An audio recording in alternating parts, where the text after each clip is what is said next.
Hey guys, and welcome to thebrokermatch.com, matching your needs with their niche. My name is Steven. I'm joined here by my brother Tim. Hello everyone.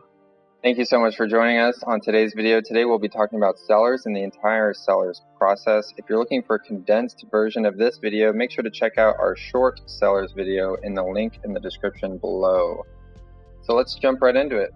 So if you're thinking about selling, you have three options available to you. You can go for sale by owner, where you are completely unrepresented, or you can use an agent as a facilitator if you already found a buyer, or you can use a full service agent to handle the entire transaction. So let's talk about the first two. Then in the rest of this video, we will follow a transaction using a full service broker. Yeah, so selling by yourself is definitely possible. People do it all the time. Yeah, so Tim, if you as an experienced agent were to sell some of your own personal property, would you represent yourself? I would not, actually. And one of the biggest reasons I would not represent myself is because it's my own property. It's an emotional attachment to me. I don't have that same outside perspective that a trusted source, another trusted agent would have. And so I actually just did this. My wife and I sold our home and used another agent. So yeah, definitely would recommend that for sure. Awesome. So that's for sale by owner. So the second path you have available to you as a seller is using an agent as a facilitator. So to lead you on here, Tim, part of a real estate broker's responsibilities are to market a seller's house. But what if that seller already found a buyer? You're right. For creating a home for a buyer and a buyer for a seller is a big part of the pre-work that real estate brokers do. When that's already done, that's awesome. But now it's time to handle the transaction, and that's what the whole role of an agent facilitator does. When we match a client to a local professional, they will put the buyers and sellers' verbal agreements into a contract and then follow that contract to a T to closing. And that's the bottom line here, is that the agent in a facilitator relationship is not doing any of the negotiation. You as the clients have already agreed to everything. The agent's just writing it all up. Okay. So if you found your neighbor and they want to buy your property, you haven't even put it on the market yet, and you just need someone to do the paperwork for you. Exactly. Yeah. You can find a facilitator. Yep. Awesome. So that's the second option, using an agent as a facilitator. And Tim, if I'm the seller in this situation and my neighbor is buying my house, what's the difference to me between using an agent to handle the transaction as a facilitator and using an agent to represent me in this transaction? Yeah, that's a very important question, because even if you are the one who called the agent to facilitate the transaction, they do not represent you. They're just doing the paperwork. So the difference between that and a full service agent working only for you is that they can give you advice, warn you before you make costly mistakes, and most importantly, they'll negotiate for you. So a facilitator doesn't do any of that. They just draft the paperwork. They're working on behalf of both parties, and they may not have advice pertinent specifically to you. They can't injure per se one party or the other. So having that full service agent on your side works for you and only you. It is legal in the state of Washington and a few other places to represent both parties, but I don't necessarily believe that that's ethical, again, unless you all have agreed to everything. But I need to tell the buyer, I'm going to get you the best price possible, and then somebody else needs to tell the seller they're going to get them the best price possible. So a full service agent can't healthily or ethically necessarily all the time do that for both parties. So the full service agent fights for you on your behalf. Awesome. So a facilitator manages the transaction neutrally if a seller already found a buyer, but they're not representing either party. Correct. Yeah. And the full service agent represents just that party. Okay. So we always recommend full representation whenever entering into a contract of any kind. Absolutely. Yep. And that's the third option you have as a seller, which is using a full service agent. Right. So Tim, as a seller, what do I need before I go talk to a broker? Short answer, you just need to be ready. It often comes as a surprise how quickly things move once you're under contract. Okay, so what does that first meeting look like between a seller and their broker? Well, the broker will usually ask for a tour of the property and bring an unsigned listing agreement to explain to the seller. This listing agreement allows the broker to market the property on the seller's behalf and to represent their interests. It's a document the buyers rarely see, and once all the details have been talked out and signed, things like when the seller wants to sell and for how much, the agent explains how to prepare the home to sell and then goes back to the office to do work on inputting the listing into their local multiple listing service and do a preliminary title pull from title and escrow. That's sort of what a typical seller's meeting will look like. But some of those include also the CMA, the comparative market analysis, which will help identify the price value for your home. Awesome. So after that first meeting with the seller and the seller allows the broker to market the property for them, what kind of work needs to be done to prepare for selling the home? Yeah, this sort of goes into the case-by-case basis, but the seller and broker have agreed on a date to go live on the market.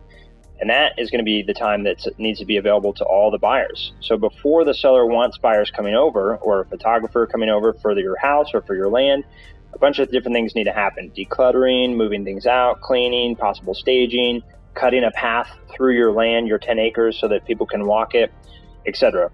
You cannot take great photos without doing this kind of stuff. And you don't want to go live on the market without these great photos. And the other part of this is the PII, the personally identifiable information, you want to remove from your house as well, because these photos are a living document. They're going to be on the multiple listing service for a long time, many, many years. So remove those photos of your kids, of you, your marriage certificate, all the stuff you don't want seen to the world.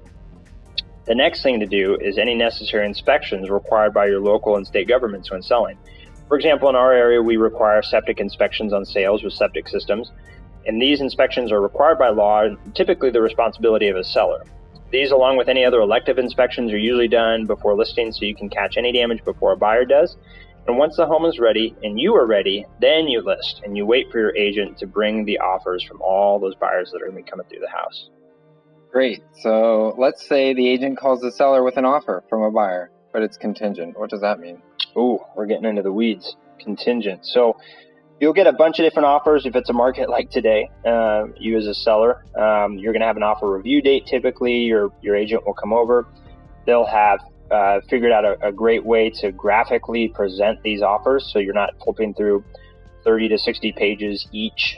They'll put it on a chart for you to compare and contrast the pros and cons of these multiple different offers.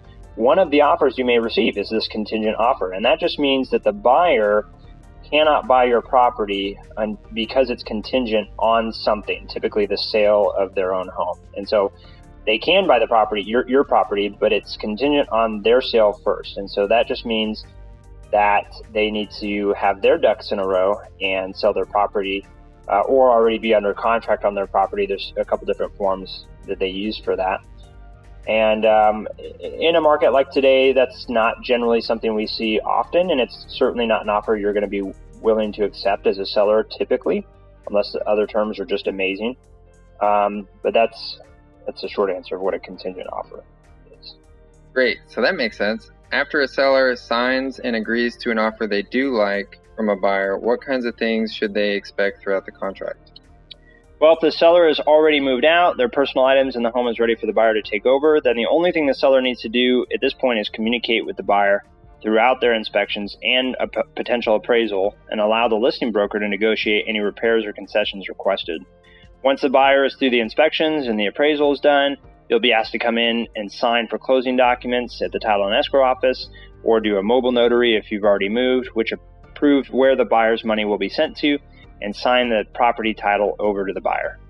Okay, so the seller is just a point of contact for any questions the buyer has while they fact find during the transaction?